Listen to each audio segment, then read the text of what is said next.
This is the Johnny Cleveland Podcast. All things Cleveland sports with your host, John Suchan.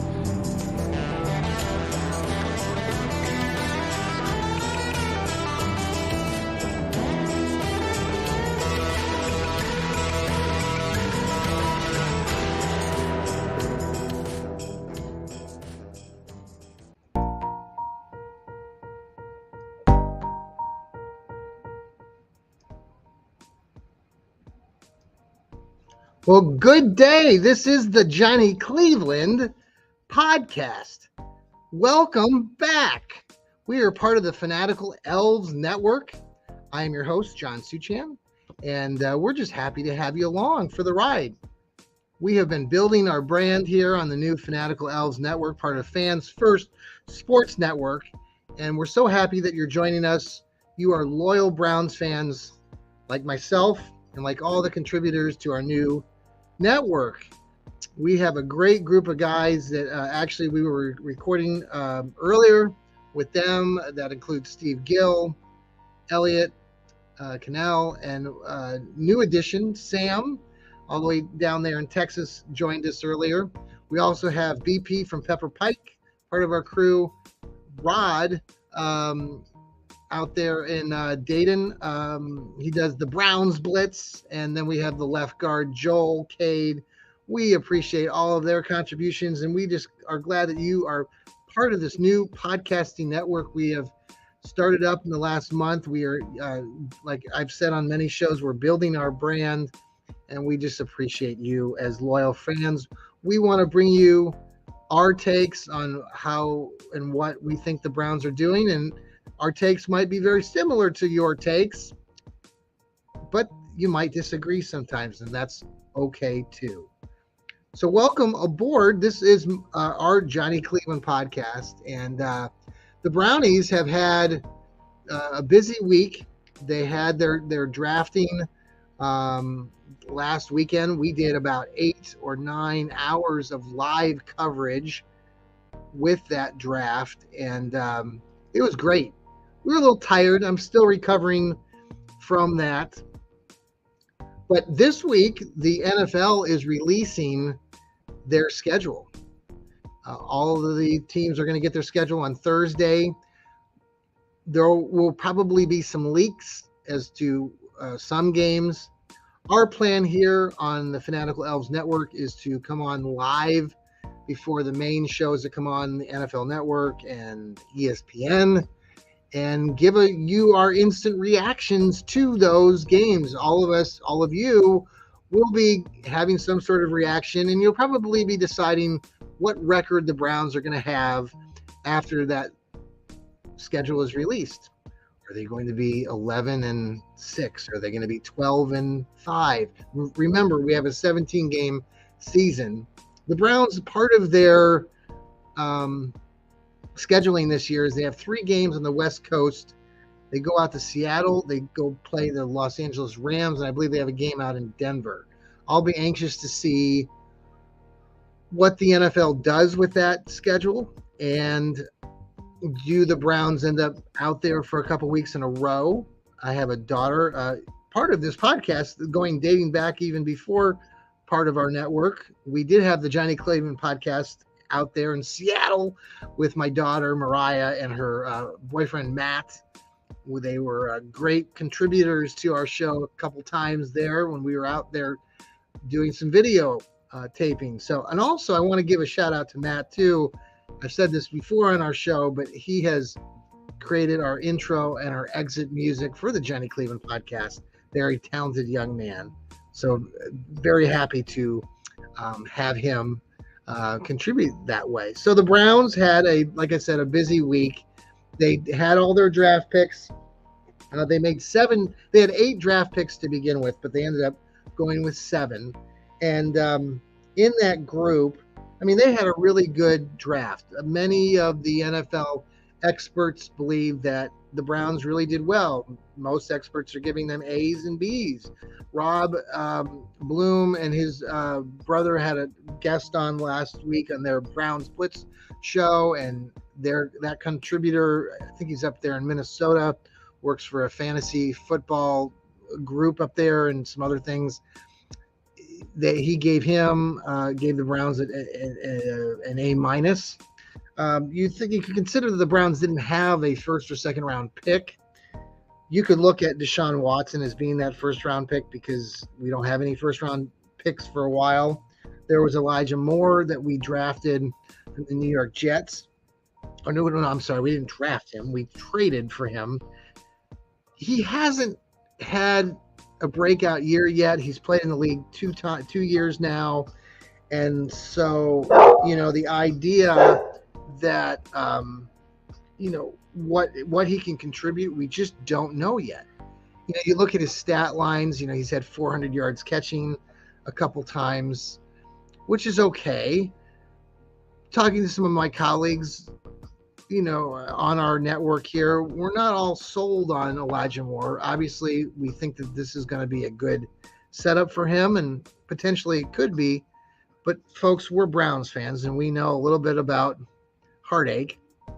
And so the idea that he's instantly going to become this great wideout and be a second option to Deshaun Watson isn't necessarily the truth. We don't know. We're betting on it. We're hopeful, but we won't know until we actually start playing the games. And that's the fun part in this lead up to the NFL schedule being released, to training camp starting up. It's the euphoria before we start these practices and the actual season that doesn't start until September. How many months away is that? Many. But it's fun to speculate, and that's what we do best. And then we deal with the heartache when the reality sets in for this team.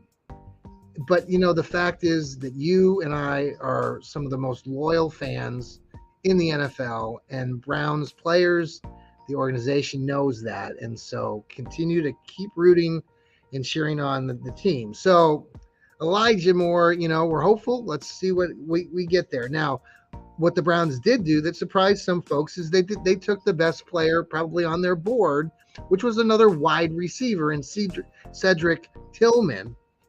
Father was a former wide receiver, played for the Denver Broncos, I believe, for a little bit back in his day. Had a couple good years in the early to mid part of the 90s. I do remember him playing with the Broncos. Do you remember him?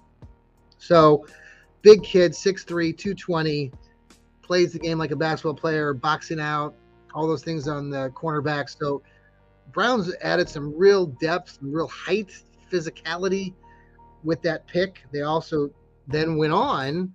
I guess we can talk about, we'll come back to the wide receiver room here in a moment. They did go on and took a defensive lineman finally in Siaki Ika, the kid out of Baylor. Big guy, 340 right now. Probably was at about 355, 360. Lost some weight. See what happens with that. But the Browns needed a defensive end. And then you've got the next pick, which this is big news. We've talked about this. I've written about it for Northeastern Sports Insiders, and I'm writing one now. I wrote one earlier also for Dog Pound Daily that I contribute to. Also, I'm a contributor to Cleveland Sports Talk, who is very good supporters of our shows here on the Fanatical Elves Network. My podcast, the Johnny Cleveland podcast, so we appreciate Cleveland Sports Talk always supporting us. But offensive lineman DeJuan Jones from Ohio State. Browns have not drafted a player from Ohio State. Well, they've drafted a couple here and there. They've drafted actually 11 since 1965. We know Denzel Ward. We got Tommy Tagawa. Can never say his name right.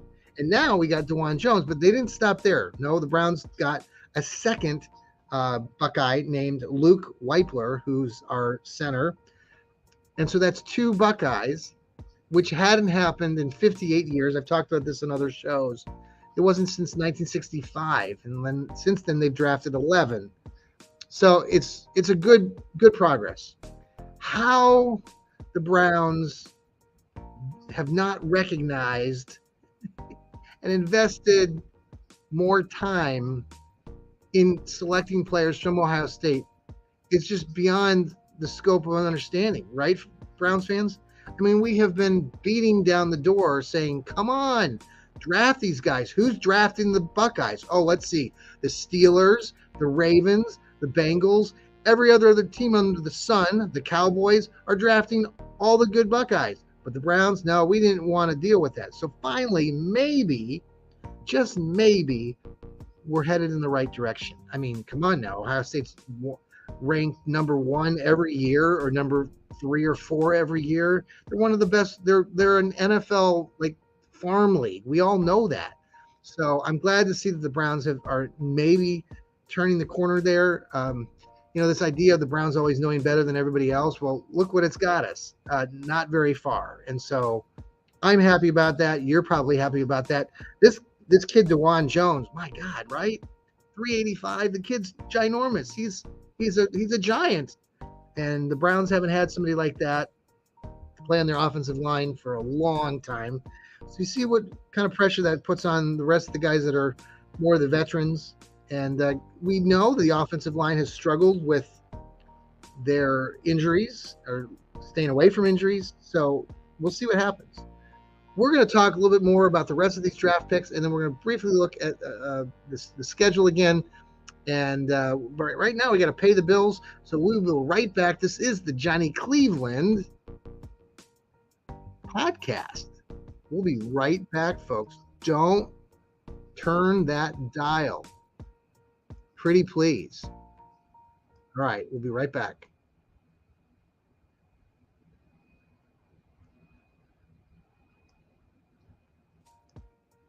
Okay, folks, we are back. This is the Johnny Cleveland podcast, and we were talking about draft picks the Browns did a very good job on. Now, the next pick that the Browns took was Isaiah McGuire, which is a kid from Missouri who I've just loved watching tape on. He's going to play defensive end, big, solid guy, 6'3", needs to build up a little bit of frame. I think he's like 240, 6'3". So he needs to put on some weight, but he can sit behind some of these other guys like, our Myles Garrett and the rest of the Alex Wright, who we just drafted last year, and maybe get in there a little bit and play a little bit this first year. But I'm excited. He's got some great footwork, just a motor on this kid, and I think we're all going to really like him. I know we drafted Jordan Elliott, who plays in the defensive line for the Browns currently, who came from Missouri as well. He hasn't overwhelmed any of us with things to this point. He had a decent last year, made some progress.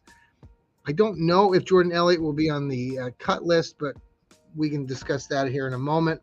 A couple other players they picked up, and this was a pretty big one. We talked about Luke Weipler, the center from the Buckeyes. They also picked up a cornerback, Cam Mitchell, from Northwestern. Who else have we drafted from Northwestern that was a cornerback? Oh, that's right, Greg Newsome.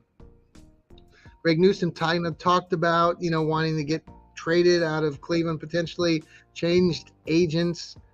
So now Cam Mitchell's coming in. We'll see how that works out, right? Cam I think he's very flexible playing different positions. They probably stick him maybe at the slot. We have other players already there. Martin Emerson, who the Browns drafted from Mississippi State a year ago, had a really good rookie campaign. Look forward to seeing what happens with that and how that all fits in. The other guy that they drafted was a quarterback from UCLA, that Dorian Thompson Robinson. They drafted him, I believe, in the 4th round. And right now we have Deshaun Watson. And, we're not going anywhere with that. We're riding with Deshaun. But a future quarterback that plays the game similarly to Deshaun could very well be him. Could be Thompson Robinson. And he played 4 years at UCLA. Solid kid, good motor, leader. And give him a year or two to sit behind Deshaun Watson, learn. Josh Dobbs, our rocket scientist. Speaking of rocket scientists, I got to give a shout out again to the left guard, Joel Cade, and his partner in crime, Elliot the Village Elliott, our team that has the show Football Philosophy and Rocket Science. These guys are knocking it out of the park. If you have not listened to their podcast, please go tune in. It's on all our platforms. We push it out on Twitter, on Facebook. It's on YouTube. Check them out. Just a great combo there. They really dive into some of the things that we talk about that we don't usually talk about in football. And it's just fun to listen to. They are really a good combo, and I would strongly recommend you listen to them. Also, again, Rob Bloom, again, his brother had the Brown Blitz. They just bring on some great contributors. And back to Joel, too. Joel is doing a great job, too. He's producing like 2 or 3 shows for us every week. He's got his What the Elf Is That podcast, so tune into that as well. All right, so those are all the draft picks. There's 7 of them. Well, the thing is it's becoming crowded, right? That's been kind of the discussion this week in Browns land, right? That there's so many talented players that they've brought in. The Browns already have a pretty solid looking, on paper, 53-man roster. So where do we go with all of this? Who in that group of 53 already that we are considering veterans are the Browns going to release or cut or trade? There have been rumors circulating that maybe that's what they want to do. And if you listen to the general manager, Andrew Berry, you're hearing some things that you haven't heard potentially in the past, right? I mean, he was actually talking about the wide receivers and even a player like David Bell really having to compete. Even though David Bell is only going into his 2nd year, which is assumed that he would be making the squad because that's usually what the Browns have done in the past with players when they drafted them. That's not potentially going to happen. And so a player like David Bell could be on the chopping block, could be trade bait. You've got Anthony Schwartz. Everyone is assuming that Anthony Schwartz is going to be out of here. Could be, but no. Marquise Goodwin, the kid, the guy that we drafted, former Olympian. That's that guy. I'm telling you, I've mentioned this guy before, but he was an Olympian, guys, right? You understand that? 2012, he actually participated in the long jump, finished 10th in the world at the Olympics, almost made the Olympic team again in 2016 after he had started playing football. He was in the NFL and returned to go compete at the Olympics. Just a tremendous athlete, 31, 32 years old. But he's not a guarantee, even though Andrew Berry is guaranteeing this money to certain players or even unrestricted free agents. It doesn't mean that they're unrestricted draft picks, that is, I should say. Doesn't mean that they're going to make this team.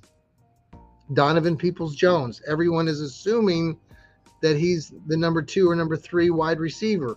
Elijah Moore came in, so obviously Elijah Moore has been traded for. He's not going anywhere. Amari Cooper, big contract. Don't think that he'll be traded. They just brought him in. So the idea of Donovan